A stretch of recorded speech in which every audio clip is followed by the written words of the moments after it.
నమస్కారం, సుఖీభవకు స్వాగతం.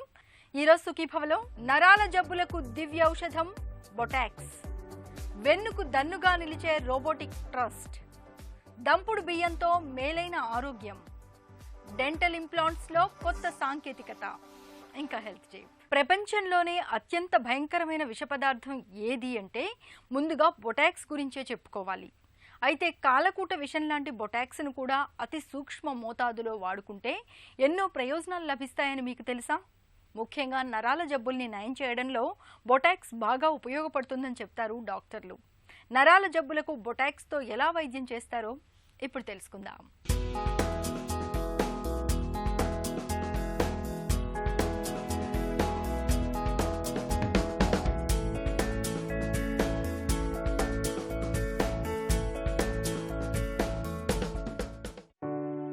బొటాక్స్ అనేది నిజానికి ఒక విష పదార్థం. అయితే ఈ బొటాక్స్ని అతి తక్కువ మోతాదులో వాడడం వల్ల అనేక ఆరోగ్య ప్రయోజనాలున్నాయనేది వైద్యశాస్త్రం కనిపెట్టిన గొప్ప విషయం. చాలామందికి బొటాక్స్ మాట వినగానే అందానికి మెరుగులు దిద్దే కాస్మెటిక్ మందుగా పరిచయం. అయితే బొటాక్స్ క్రమంగా తన పరిధిని విస్తరించింది. ప్రస్తుతం ముఖ్యంగా నాడీ కండరాలకు సంబంధించిన అనేక సమస్యలకు మంచి వైద్యంగా పనిచేస్తోంది బొటాక్స్. పక్షవాతం వచ్చిన తర్వాత చాలా వరకు ఫిజియోథెరపీ చేయడం ద్వారా చచ్చుబడిన కండరాలు తిరిగి మెల్లగా పనిచేయడం మనం చూస్తూ ఉంటాం. ఫిజియోథెరపీ చేసిన తర్వాత కూడా కండరాల్లో బిగుతు మాత్రం అంత త్వరగా తగ్గదు. ఈ కండరాల బిగుతును తగ్గించడంలో బొటాక్స్ అద్భుతంగా పనిచేస్తుంది. జనరల్గా మనం బొటులినం టాక్సిన్ ఇంజెక్షన్ అనగానే మనకి గుర్తొచ్చేది సినిమా యాక్టర్స్, సెలబ్రిటీస్. ఎందుకనుకుంటే వీళ్ళు ఏజింగ్ ప్రివెంట్ చేయడానికి వాడే ఒక మందుగా మనం అందరికీ వాడుకలో కానీ తెలిసిన పదార్థం కానీ బొటులినం టాక్సిన్ ఇంజెక్షన్. కానీ దీనికంటూ చాలా మెడికల్ ఇండికేషన్స్ కూడా ఉన్నాయి. ఎస్పెషల్లీ న్యూరాలజీలో మనం తీసుకుంటే కనుక మూమెంట్ డిజార్డర్స్ అంటే మన ప్రమేయం లేకుండానే కండరాలు వాటికి అవే కాంట్రాక్ట్ అవ్వటం వల్ల వచ్చే కొన్ని ఇబ్బందుల్ని మనం మూమెంట్ డిజార్డర్స్ అంటాము. ఇందులో మోస్ట్ కామన్ మన పార్కిన్సన్స్, వణుకుడు జబ్బు అంటాం, ఇంకోటి డిస్టోనియా అంటాం. సో మనం బోటాక్స్ అంటూ వాడేది డిస్టోనిక్ డిజార్డర్స్లో వాడతాం.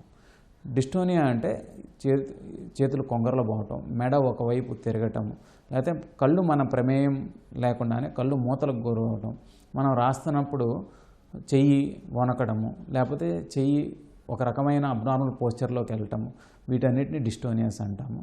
First most common disorder are focal dystonia అంటాం. అది బ్లెఫరోస్పాజం అంటే కళ్ళు మన ప్రమేయం లేకుండానే మూతలకు గురవడం. అంటే మనం రోడ్డు మీద నడుస్తున్నా లేకపోతే బండి తోలుతున్నా ఎదురుగా ఆన్ కమింగ్ ట్రాఫిక్ వచ్చేటప్పుడు కళ్ళు మూత పడిపోతూ ఉంటాయి. ఇది almost equal to functional blindness. అంటే మన కళ్ళలో ఎటువంటి అబ్నార్మాలిటీ లేకపోయినా సరే కనుక మన కళ్ళు మన ప్రమేయం లేకుండా మూతలు పడితే మనం బ్లైండ్ అయిపోతాం. సో ఇది బ్లైండ్నెస్. ఇది ఎక్కువగా ఏంటంటే పొద్దున పూట బాగానే ఉంటారు పేషెంట్, బయటికి వెళ్ళి సన్లో కానీ లేకపోతే ఈవినింగ్ ట్రాఫిక్ టైంలో కానీ వెళ్తున్నప్పుడు కళ్ళు ఆయన ప్రమేయం అంటే వాళ్ళు తెరవాలన్నా సరే తెరవలేరు, వాళ్ళు కళ్ళు మూతలకు గురవుతూ ఉంటాయి. దీన్ని బ్లెఫరోస్పాజం అంటాం.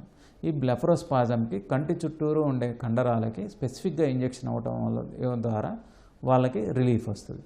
ఇంకోటి డిస్టోనియాలో కూడా most common dystonia cervical dystonia. ఇది సర్వైకల్ డిస్టోనియా ప్రైమరీ, సెకండరీ అని ఉంటాయి. ప్రైమరీ అంటే ఎటువంటి కారణం లేకుండా మెడ ఒకవైపు తిరిగిపోవటము, లేకపోతే ముందలకి వంగటము, వెనక్కి వంగటము, ఈ టైప్లో ఉంటాయి. అంటే లేటరల్గా కనుక తిరిగితే దాన్ని టార్టికోలిస్ అంటాము. యాంటీరియర్గా అంటే ముందలకు కనుక వంగిపోతే కనుక దాన్ని యాంటీరోకోలిస్ అంటాము. వెనకంటే రెట్రోకోలిస్ అంటాము. అదే కనుక పక్కకు కనుక ఒరిగినట్టు ఉంటే దాన్ని లేటరల్ కోలిస్ అంటాం. ఇవి టైప్స్ ఆఫ్ సర్వైకల్ డిస్టోనియా. వీటికి స్పెసిఫిక్ కండరాల్లో మనం ఇంజెక్షన్ ఇవ్వటం ద్వారా వాటిని ప్యారలైజ్ చేసి వాళ్ళ ఉన్న రుగ్మతని అట్లీస్ట్ 80%, కొంతమంది పేషెంట్ 100% తగ్గించగలుగుతాం. కండరాల బిగుతును సడలించడం, అలాగే కండరాల్లో పట్టును పెంచడంలో ఇలా రెండింటిలోనూ బొటాక్స్ చక్కగా పనిచేస్తుంది. ముఖం మీద సాగిపోతున్న చర్మపు కండరాలను కాస్త తిరిగి పునరుత్తేజం చేయడంలో బొటాక్స్ చేసే మాయ అద్భుతంగా ఉంటుంది. మొత్తం ముఖంలో జారిపోయిన చర్మాన్ని తిరిగి పటిష్టం చేయడంలోనూ, ముడతల్ని తీసివేయడంలోనూ బొటాక్స్ చక్కగా పనిచేసి ముఖాన్ని కాంతివంతం చేసి యవ్వన ఛాయల్ని తిరిగి తెస్తుంది. సినీ హీరోయిన్లు ఎక్కువగా బొటాక్స్ వాడుతుంటారు. అయితే అంతకుమించి కొందరిలో కంటిరెప్పలు సరిగ్గా మూతపడకపోవడం లేదా సగం మూతపడి సరిగ్గా తెరుచుకోకపోవడం లాంటి సమస్యలు కనిపిస్తుంటాయి. ఈ సమస్యకు బొటాక్స్ చక్కగా పనిచేస్తుంది. అలాగే కొందరిలో తల మొత్తంగా అలా ఒక పక్కకు మనిషి ప్రమేయం లేకుండానే తిరిగిపోతుంటుంది. ఈ సమస్యను కూడా నయం చేయడంలో బొటాక్స్ బాగా పనిచేస్తుంది. ఇంకో మోస్ట్ కామన్ డిసార్డర్ అంటే టాస్క్ స్పెసిఫిక్ డిస్టోనియా.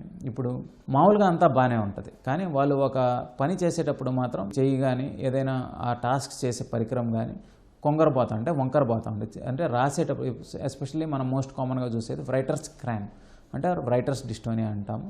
ఇది ఎక్కువగా రాసే వాళ్ళలో జరుగుతుంది.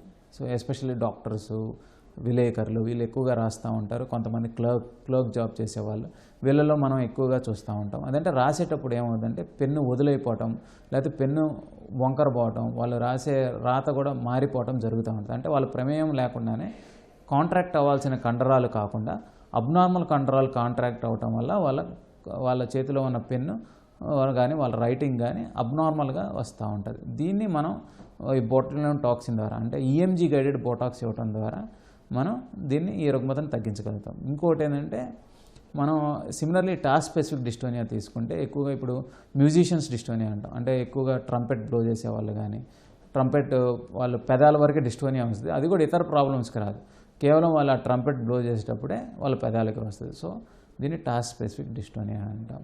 వీటన్నిటిలో మనం బొటులినం టాక్సిన్ ఇంజెక్షన్ ఇవ్వచ్చు. బొటులినం టాక్సిన్ ఎంతకాలం పనిచేస్తుంది అని అడిగితే కనుక చాలామంది పేషెంట్లకి 4-4.5 నెలలు పనిచేస్తుంది, కొంతమందికి 3.5 నెల మాత్రమే పనిచేస్తుంది. సో 4-4.5 నెలలు దాటిన తర్వాత వాళ్ళకి మళ్ళీ ఇంకొక ఇంజెక్షన్ డోసు తీసుకోవాల్సి వస్తుంది. ఎస్పెషల్లీ ఫస్ట్ 2 ఇయర్స్లో 3-4 డోసులు అవసరం అవుతాయి. ఆ తర్వాత జరిగే కొంది అంటే 3rd ఇయర్ 4th ఇయర్ ఇప్పుడు సంవత్సరానికి ఒక 2 డోసులు తీసుకున్నా సరిపోతుంది. ఎందుకంటే ఆ కండరాలు యొక్క కాంట్రాక్ట్ చేసే గుణం తగ్గుతుంది కాబట్టి, అంటే వాటి పవర్ తగ్గుతుంది. దానివల్ల 2 కానీ 1 డోసు కానీ తీసుకున్నా సరిపోతుంది. బోటులినం టాక్సిన్ అనేది బొటాక్స్ పూర్తి పేరు. మొదట కాస్మెటిక్ ఔషధిగా అందుబాటులోకి వచ్చిన బొటాక్స్ రాను రాను కండరాలకు సంబంధించిన సమస్యల్ని నయం చేయడంలో చక్కని మందుగా మారింది. కొంత ఖరీదుతో కూడుకున్నది. 6 నెలలకోసారి ఇంజెక్షన్ వేయించుకోవాల్సి రావడం లాంటి విషయాలను మినహాయిస్తే ఎన్నో రకాల మొండి కండరాల సమస్యలకు చక్కని ఉపశమనం కలిగించడంలో బొటాక్స్ పనితీరు ప్రశంసనీయంగా ఉంటుందని డాక్టర్లు చెబుతున్నారు. తెల్లగా ఉంటే అంత గొప్పగా భావిస్తున్నాం. ముత్యాల్లా తెల్లగా పాలిష్ పట్టిన బియ్యం తినడాన్ని నాగరికతగా భావిస్తున్నాం. నిజానికి పాలిష్ పట్టిన బియ్యంలో గింజల పైపొరల్లోని పోషకాలన్నీ తౌడు రూపంలో బయటకు వెళ్ళిపోతాయి. దీంతో మనకు ఒట్టి పిండి పదార్థం తప్ప మరేమీ మిగలదు. అదే అంతగా పాలిష్ పట్టని బియ్యంలో, ముఖ్యంగా దంపుడు బియ్యంలో పోషకాలు దండిగా సమృద్ధిగా ఉంటాయి. బి విటమిన్ల లోపాలను నివారించడంలో, ముఖ్యంగా షుగర్ జబ్బును అదుపులో ఉంచడంలో దంపుడు బియ్యానికి సాటి మరేవీ లేవంటారు డాక్టర్లు. దంపుడు బియ్యంలో దాగిన ఆరోగ్య ప్రయోజనాల గురించి ఇప్పుడు తెలుసుకుందాం.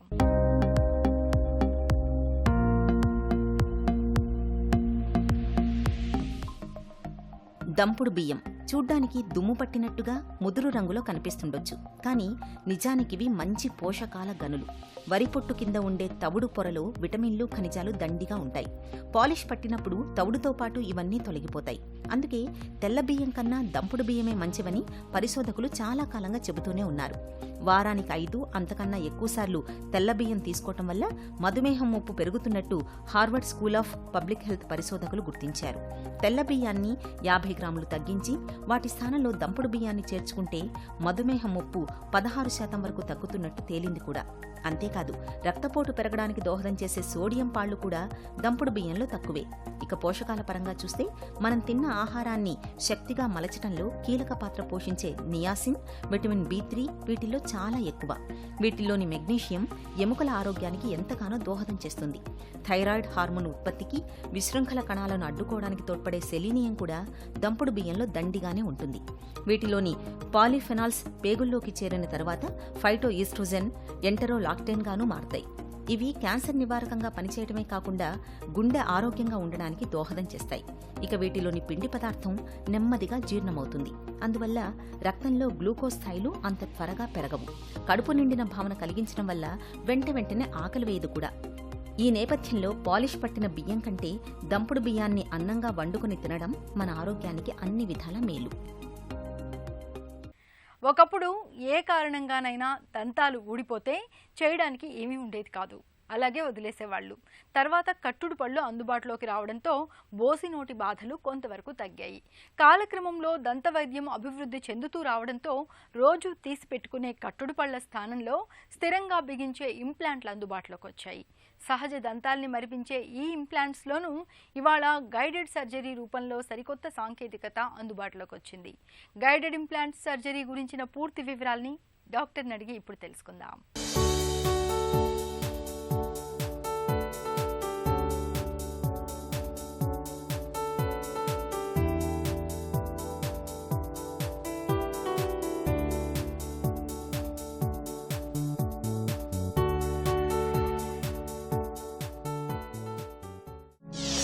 డెంటల్ ఇంప్లాంట్స్లో కొత్తగా వచ్చిన చికిత్సలేంటి? డెంటల్ ఇంప్లాంట్స్లో ఈ మధ్య కాలంలో మనకి కొన్ని ఆధునిక పద్ధతులు పరికరాలు మనకు అందుబాటులో వచ్చాయి. సో డెంటల్ ఇంప్లాంట్స్ అంటే పళ్ళు ఊడిపోయిన వారికి మనకి ఏ చోట్లో పన్ను ఊడిపోయిందో అదే చోట్లో మనకి డెంటల్ ఇంప్లాంట్ పెట్టేసి కొత్త పన్ను కృత్రిమ దంతం అమర్చడం అనేది ఈ డెంటల్ ఇంప్లాంట్ ప్రొసీజర్. సాధారణంగా ఈ డెంటల్ ఇంప్లాంట్ టైటానియం అనే లోహంతో చేయబడి ఉంటుంది. ఆ టైటానియం ఒక స్క్రూని మన ఎముకలో అంటే మనం ఎక్కడ పన్ను ఊడిపోతుందో ఆ చోట్లో ఆ ఎముకలో మనం బిగించి క్రమంగా దాని సపోర్ట్ తీసుకొని పైన పన్ను పెడతాం. సో నార్మల్గా ఏంటంటే మనం ఈ డెంటల్ ఇంప్లాంట్ ప్రొసీజర్లో చిగురిని శస్త్రచికిత్సలాగా చిగురిని కట్ చేసి ఓపెన్ చేసి ఎక్కడ ఆ ఎముక ఎక్కడుందో గుర్తించి దాంట్లో ఇంప్లాంట్ పెడతాం. సో ఈ మధ్యకాలంలో మనకి అడ్వాన్స్డ్గా CBCT, కోన్ బీమ్ CT, అలాగే గైడెడ్ సర్జరీ అని మనకు అందుబాటులో వచ్చాయి. గైడెడ్ ఇంప్లాంట్ సర్జరీ అంటే ఏంటి? వర్చువల్గా ముందుగా మనం పేషెంట్ ఒక స్కాన్ తీసుకొని దాన్ని కంప్యూటర్లో మనం వర్చువల్గా మనకి ఎక్కడ ఇంప్లాంట్స్ పెడదాం అనుకునేది ముందే మనం డిసైడ్ చేస్తాం.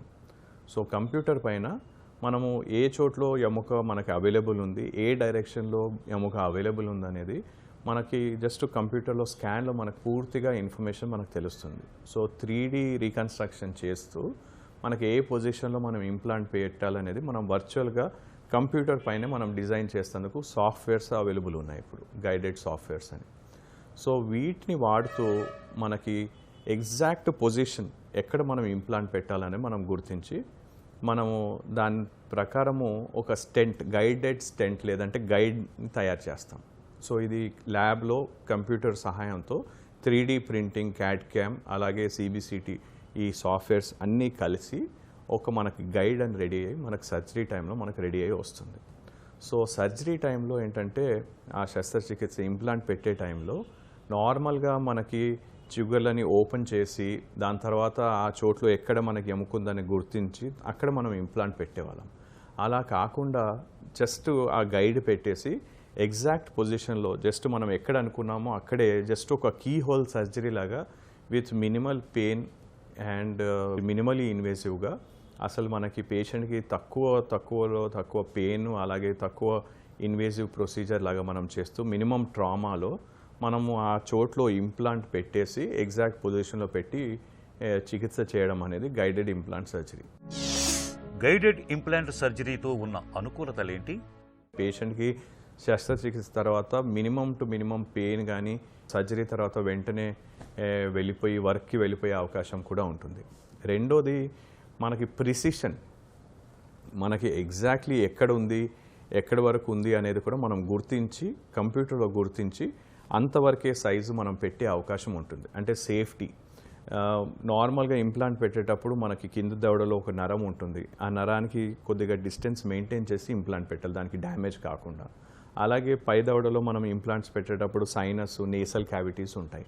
సో వీటిని మనం ఆ గైడ్స్ చేసేటప్పుడు ఎగ్జాక్ట్లీ వాటికి ఏ విధంగా డ్యామేజ్ కాకుండా మనం చూస్తూ ఇందులో ఆల్రెడీ వర్చువల్లీ మనం ప్రిపేర్ చేస్తాం కాబట్టి చేసి పెట్టడానికి వీలుంటుంది. నార్మల్గా ఇంప్లాంట్ చేసేటప్పుడు కొన్నిసార్లు ఏంటంటే మాన్యువల్గా చేస్తారు కాబట్టి కొన్నిసార్లు కొద్దిగా లోపల పోయినా తక్కువ పోయినా కానీ కూడా ఆ నర్వ్ డ్యామేజ్ కావడం కానీ ఆ సైనస్ ఫ్లోరు టచ్ కావడం కానీ ఇలాంటివి చూసేవాళ్ళం.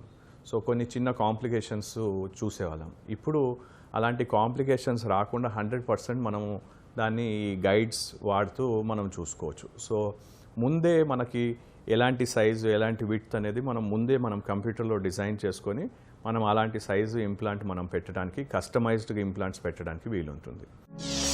గైడెడ్ ఇంప్లాంట్ సర్జరీలో దంతాలను వెంటనే అమర్చే వీలుందా? కొన్ని కేసెస్లో ఇంప్లాంట్స్తో పాటు వెంటనే దానిపైన పళ్ళు పెట్టడానికి కూడా అవకాశం ఉంటుంది. ఎందుకంటే మనం ఎగ్జాక్ట్లీ మినిమం ట్రామాతో ఏ చోట్లో మనకు కావాలో అక్కడ ఇంప్లాంట్స్ పెడుతున్నాం కాబట్టి ఎక్కడ మనం ఇంప్లాంట్స్ పెట్టామో అదే ప్లేస్లో వెంటనే మనకి ప్రాస్థెసిస్ అంటే దానిపైన పళ్ళు పెట్టడానికి కూడా అవకాశం ఉంటుంది. ఎందుకంటే ఆల్రెడీ ఇది కంప్యూటర్లో డిజైన్ అయిపోయి ఉంది కాబట్టి ఫైనల్ టీత్ని కూడా మనం ముందే తయారు చేసి మనం సర్జరీ టైంలోనే పళ్ళు మనం ఎలాంటి పళ్ళు వస్తాయని కూడా ముందే మనం గైడ్లో రెడీ చేసి కంప్యూటర్లో ప్రింట్ తీసుకొని మనం రెడీ పెట్టుకోవచ్చు. సో పేషెంట్కి ఏంటంటే మీరు వెంటనే ఇంప్లాంట్ పెట్టుకోవడం దాని తర్వాత పళ్ళు కూడా పెట్టుకొని ఆఫీస్ నుండి వెళ్ళటానికి వీలుంటుంది. సో ఒకవేళ బోన్ క్వాలిటీ అండ్ డెన్సిటీ బాగా ఉన్నట్టయితే అలాంటి కేసెస్లో పళ్ళు కూడా పెట్టడానికి వెంటనే వీలుంటుంది. గైడెడ్ ఇంప్లాంట్ సర్జరీ చేస్తున్నప్పుడు చేసిన తర్వాత కలిగే లాభాలేంటి? పేషెంట్కి కానీ ఈ గైడెడ్ సర్జరీ ఆధునిక పద్ధతి ద్వారా ఏంటంటే మనము తక్కువ సమయంలో శస్త్రచికిత్స ఈ ఇంప్లాంట్ సర్జరీ కంప్లీట్ చేయడానికి వీలుంటుంది. ఎగ్జాక్ట్ ప్రిసిషన్తో ఎక్కడ మనకు కావాలనో ఎక్కడ ఎముకుందో అక్కడ పెట్టడానికి వీలుంటుంది. మూడోది మోస్ట్ ఇంపార్టెంట్ ఏంటంటే పేషెంట్ వెళ్ళేటప్పుడు పళ్ళతో వెళ్ళడానికి వీలుంటుంది. ఒక చిన్న చిట్కా మీకోసం. వైరల్ జ్వరంతో బాధపడుతున్నప్పుడు చిటికెడు వాము పొడికి తగినంత పాత బెల్లాన్ని కలుపుకొని రోజుకు 2 పూట్లా తీసుకోండి. జ్వరం క్రమంగా తగ్గుముఖం పడుతుంది. సుఖీభవ కార్యక్రమానికి సంబంధించిన మీ విలువైన సూచనలు సలహాల్ని వెంటనే మాకు రాయండి.